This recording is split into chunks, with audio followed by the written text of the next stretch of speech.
Now, I love this photo, but low light conditions did me absolutely no favors. This one's shot at ISO 6400, 3 stops underexposed, which is like the equivalent of 51,000 ISO, which in other words is not going to produce a very clean image. But using a plugin for Lightroom, Photoshop, or anything else, I was actually able to clean this image up and to make it plenty usable and actually look really nice. That's going to be the topic of today's video, which is sponsored by my friends over at DxO. We're going to be featuring their program, DxO PureRAW 6. Now, I've been using PureRAW for longer than I've had a YouTube channel or been sponsored. This is a program that I love, and so I'm really excited to be sharing it with you today, and it is even on sale right now. There's a summer sale going on. We'll put the discount code right here and a link down below in the description if you want to pick it up after checking out this video. That being said, let's go ahead and jump in there. I'm going to jump into Lightroom first. I know a lot of you guys are Lightroom users. So if you're looking at your photos, you're culling through your images and you decide this is the image you like, perfect. It's pretty dark. You can see, like I mentioned, it's about 3 to 3.5 stops underexposed. Okay. This looks a lot better, but when I zoom in, it looks like absolute garbage. I mean, it's just horrible. This thing is so far beyond gone. And, 5 or 10 years ago, I probably would have just thrown this photo straight in the garbage because it is just so bad. But now there's actually a nice way that you can fix this. So I'm going to just zero that back out. Now to fix this, what you're going to do, and this is really nice being a plugin because it's very easy to fix, and you don't have to reinvent your whole workflow to do it. But I'm going to load this into PureRAW 6. So in order to do that, I'm going to right-click on my image in Lightroom here, or control-click if you don't have a mouse. I'm going to show in Finder, and that's going to show me the image. So I'm going to take this image here, and I'm going to drop that down into PureRAW 6, which I've obviously already installed. Now I can edit this and I can process it with a preview. Now there is some bulk editing features if I had like a bunch of photos from this shoot, but I'm not a bulk kind of person. I like to just edit one image at a time. I'm not going to edit 30 from this shoot. I'm going to edit 1 or 2. So I'm going to take this image here and I'm going to click process with preview. Now when you're looking at this, one of the problems I've had in the past is that like when I look at this and I look at the before and after, the image is so dark that I can't really tell how much noise is being reduced. So someone showed me this cool little trick where you can actually go in, click right here on this, whatever you want to call this, the output settings, and then go down to tonal enhancement and turn on DxO smart lighting and just bring that all the way up. That'll just brighten your image, and we're going to turn this off later after we make our adjustments, but this just makes it a little easier to see the adjustments as we're applying them. Then I'll click back here up on the image correction settings, and we will go ahead and zoom in. Now, I want to get nice and close to our subject here. Just zoomed in nice and tight like that so that we can see much, much better.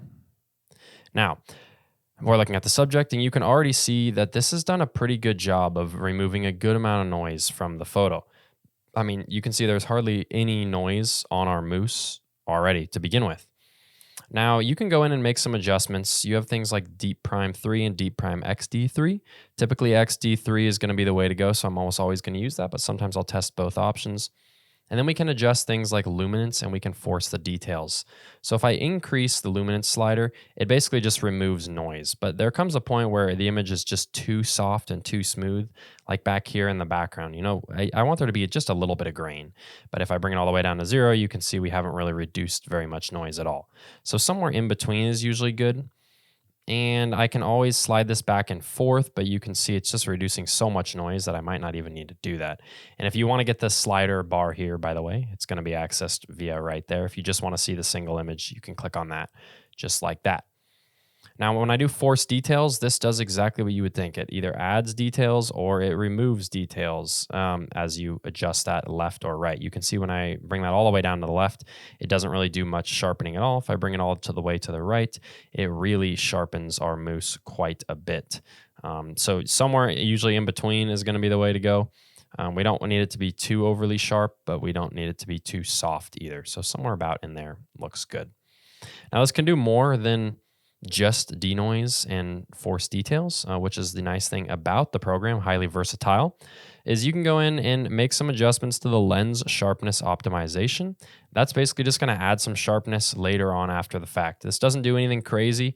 You're not going to totally fix a totally blurry photo using this, but it is nice to just add a little bit of sharpness on top of it. We'll look at his antler here. you can just see it just adds a nice little bit of sharpness. And you have a few preset options for soft, standard, strong, hard, or custom. This just controls the intensity.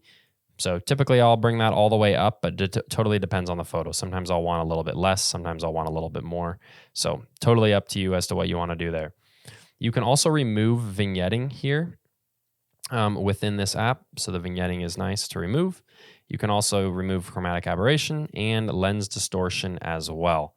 So lots of great things to do here in DxO PureRAW 6. I really like it. And then you can go ahead and process this image.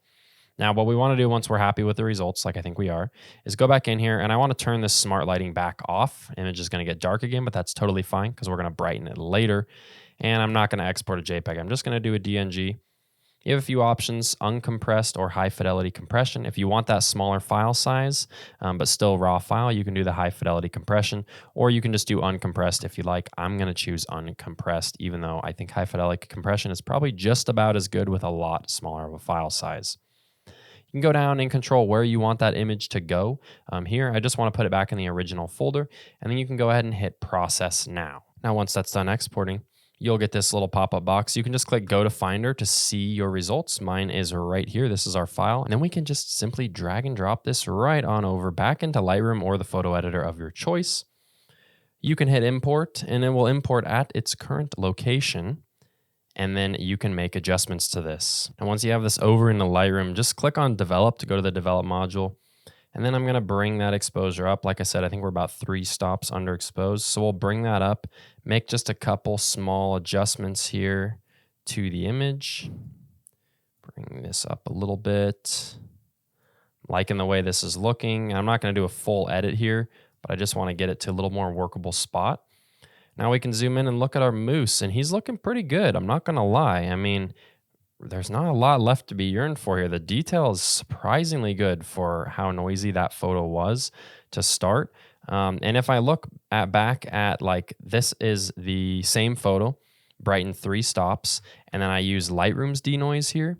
If I zoom in, you can see Lightroom's denoise just hasn't done as good of a job. Even if I increase the denoise slider, it really softens things and doesn't sharpen them too well. And if I decrease it, then it becomes too noisy. But I am definitely liking the results here on DxO a lot better than I am with Lightroom. Like, yes, Lightroom does a pretty decent job, but if you do want the best results and you've got a photo that's really, really bad from the get-go, you can just see how much better DxO is, and it really just rescued this photo that otherwise would have been just completely garbage in my opinion. And this is looking honestly so good. I'm so happy with the results. So you can see that you can rescue just about anything, even if you shot at a really, really high ISO and really low light. DxO PureRAW 6 is just absolutely fantastic. They keep updating it and making it even better.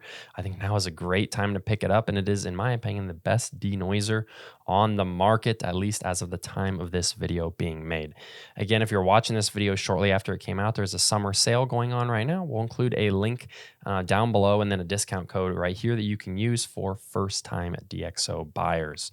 If you guys have any questions about this software, please feel free to let me know down below in the comments. Love to hear from you guys. Would love to help you out.